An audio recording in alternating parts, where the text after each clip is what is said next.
नमस्ते। साल था 1999। देश में अटल बिहारी वाजपेयी की बीजेपी सरकार थी। इंडियन एयरलाइंस की एक फ्लाइट IC-814 काठमांडू के त्रिभुवन इंटरनेशनल एयरपोर्ट से दिल्ली के लिए उड़ती है। करीब 40 मिनट बाद 5 पाकिस्तानी आतंकवादी इस प्लेन को हाईजैक कर लेते हैं। प्लेन में ये आतंकी एक दूसरे को चीफ, डॉक्टर, बर्गर, भोला और शंकर नाम से बुलाते हैं। काठमांडू से दिल्ली तक की दूरी 2 घंटे की थी, लेकिन ये दूरी 7 दिन की बन गई।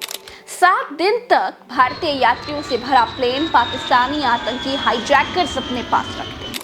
7 दिनों तक आतंकी भारत की बीजेपी सरकार से मोल भाव करते रहे। आतंकियों ने $200 मिलियन फिरौती मांगी, साथ ही भारत की जेलों में बंद 36 आतंकवादियों को छोड़ने की डिमांड की। दोस्तों, आज के वीडियो में हम समझेंगे कि अनुभव सिन्हा की वेब सीरीज IC-814 में आतंकियों के नाम भोला और शंकर बताए जाने पर जो नकली राष्ट्रवादियों का हिंदुत्व आज जाग उठा है, उनके पुरखों ने कैसे 5 आतंकियों के आगे सरेंडर कर दिया था, कैसे काठमांडू से उड़ा प्लेन अमृतसर में रुका, तेल भरवाया, लेकिन फिर भी भाजपा सरकार आतंकियों को रोकने में नाकाम रही। भारत की बीजेपी सरकार और पंजाब में भी उस वक्त बीजेपी की बादल सरकार थी। दोनों सरकारों ने प्लेन में तेल भरवा कर जाने दिया। थोड़ी बुद्धि चलाते तो तेल की जगह पर पानी भर देते तो शायद आतंकी किसी हाल में वहां से नहीं उड़ पाते। तब जाकर जो डील होती वो भारत में ही होती, कांधार जाकर नाक नहीं कटानी पड़ती। तो चलिए समझते हैं दोस्तों, कैसे भाजपा नेताओं और समर्थकों की भावनाएं फिल्म से भड़कती हैं और वास्तविकता का सामना होते ही सरेंडर कर देते हैं। ना कोई आया है, ना कोई घुसा है, ये कहकर बात को टाल देते हैं।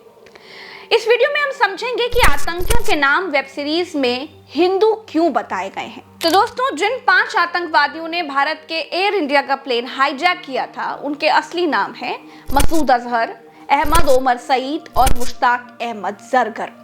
ये देखिए, जब web series IC-814 the Kandahar hijack की शुरुआत होती है तो डिस्क्लेमर में आतंकियों के असली नाम लिखकर बताए जाते हैं, क्योंकि आतंकवादियों ने 7 दिन की पूरी हाईजैकिंग में अपने असली नाम नहीं लिए, एक दूसरे को डॉक्टर, चीफ, बर्गर, भोला और शंकर नाम से ही बुलाते सुने गए, इसलिए वेब सीरीज में वो ही नाम इस्तेमाल किए गए। लेकिन धर्म का नशा करने वाले अंधभक्तों ने यहाँ भी हिंदू मुसलमान करने का स्कोप खोज लिया। जैसे वॉइस ऑफ हिंदू नाम के ट्विटर से लिखा गया है कि वेब सीरीज के नाम पर इतना बड़ा झूठ, सेंसर बोर्ड क्या कर रहा है। कांधार विमान हाईजैक करने वालों के नाम इब्राहिम अख्तर, शाहिद अख्तर, सन्नी अहमद, जहूर मिस्त्री, शाकिर। अनुभव सिन्हा ने वेब सीरीज IC-814 में हाईजैकर के नाम बताए हैं भोला, शंकर। नई पीढ़ी को क्या बताना चाहता है ये बाली दाऊद वाले। इसी तरह से सुरेश कुमाऊत के हिंदुत्व वाली अकाउंट से ट्वीट किया गया है, वेब सीरीज IC-814 के निर्माता पर कार्रवाई होनी चाहिए। कांधार विमान हाईजैक पर बनी वेब सीरीज में हिंदुओं को टारगेट किया गया है। विमान हाईजैक करने वाले इस्लामिक आतंकवादी थे। इस तरह से तमाम बीजेपी सपोर्टर लोगों ने यही सब कॉपी पेस्ट करके लिखा हुआ है। हिंदुओं को टारगेट करने की बात उन्होंने कही है।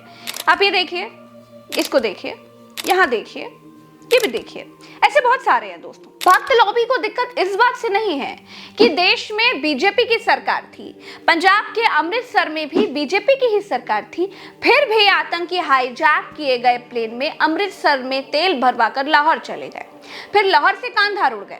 इस बात से भी दिक्कत नहीं है कि बीजेपी सरकार में आतंकियों के आगे घुटने टेके गए। दिक्कत इस बात से है कि प्लेन हाईजैक पर बनाई गई वेब सीरीज IC-814 में आतंकियों के नाम भोला और शंकर आखिर क्यों बताए गए। अंधभक्तों की हिंदू मुसलमान वाली बकवास से दूर उस दिन हाईजैक किए गए प्लेन में मौजूद पूजा कटियार को सुनिए जरा। वो कहते हैं कि आतंकियों ने प्लेन में अपने नाम हिंदू ही रख रखे थे। पता नहीं क्यों इसको कंट्रोवर्सी ले रहे हैं, एंटरटेनमेंट है, उसके हिसाब से देखना चाहिए। भोला शंकर उनके नाम थे, उन्होंने रखे हुए थे और वो बोलते थे, तो वो ट्रू है। ऐसा कुछ नहीं है कि इन्होंने अपनी मर्जी से बनाया। हाँ, वो भोला शंकर ही बोलते थे, कोड नेम होंगे उनके, तो बट भोला शंकर ही थे। ये तो कंट्रोवर्सी में आ गया कि इन्होंने बनाया नाम, बट वो थे, हमने भी सुने हैं। वो बोलते थे, बोला इधर आओ, बोला आएगा, शंकर इधर आओ, ऐसे करते थे वो। दोस्तों, हाईजैक जहाज में बैठे यात्री तक कहते हैं कि 1999 की बीजेपी सरकार की चूक की वजह से आतंकी भारत का प्लेन हाईजैक करके ले जा पाए। कमांडो अटैक होना चाहिए था, लेकिन सरकार बंधक यात्रियों से ज्यादा डरी हुई थी। हाईजैक्ड जहाज में मौजूद पूजा को सुनिए जरा। गवर्नमेंट थोड़ा बस अमृतसर में चूक गई, कमांडो अटैक होना चाहिए था। पता नहीं उस पर कैजुअलिटीज कितनी होती ये नहीं पता, बट होना चाहिए था। तो ये मसूद को नहीं छोड़ा जाता। हाँ, गवर्नमेंट फेलियर तो था, देखिए ये तो, हाँ सब मानेंगे, ये तो मानेंगे, सब मानते हैं। छूटने के बाद हमें तो खुशी थी कि हम तो चलो सेफली आ गए, बट ये था कि अगर उस वक्त ही कर देते तो इंडिया से बाहर ही ना जाते, अमृतसर से बाहर ही ना निकलते। कर देना चाहिए था इनको। सिर्फ यात्रियों की ही बात नहीं, पूर्व रॉ चीफ दुलत ने भी कांधार हाईजैकिंग मामले में ये बात स्वीकार की है कि भारत सरकार से निर्णय लेने में चूक हुई थी। उन्होंने कहा है कि जब आतंकियों ने विमान को अमृतसर में उतारा तो सुरक्षा कर्मियों के पास ये सुनिश्चित करने का समय था कि विमान भारतीय क्षेत्र से बाहर न जाने पाए, लेकिन यहाँ चूक हो गई। दुलत ने कहा है कि जब विमान अमृतसर से निकल गया तो उनके पास आतंकियों से डील करने के अलावा कोई और विकल्प नहीं बचा था। दोस्तों, उस समय हाईजैक विमान में क्रू मेंबर समेत 179 यात्री सवार थे। इनको बचाने के लिए भारत सरकार और आतंकियों में विमान हाईजैकिंग के 7 दिन बाद 28 दिसंबर 1999 को डील हुई थी। समझौते के तहत मौलाना मसूद अजहर, उमर शेख और मुश्ताक जरगर को रिहा करने की आतंकियों की मांग भारत ने मान ली थी। तत्कालीन विदेश मंत्री जसवंत सिंह तीनों आतंकियों के साथ कांधार पहुंचे थे। रिहा होने के बाद उन 3 दुर्दांत आतंकवादियों और उनके आतंकी संगठनों ने 2001 में संसद पर हमला किया।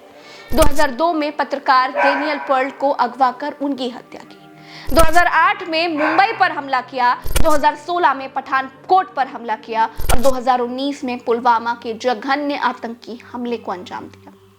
इसे कहते हैं लम्हों ने खता की, सदियों ने झेला। दोस्तों, इस वीडियो में इतना ही। मुझे दीजिए इजाजत, फिर मिलेंगे नए वीडियो में। चलते हैं। राम राम व सलाम, जय हिंद।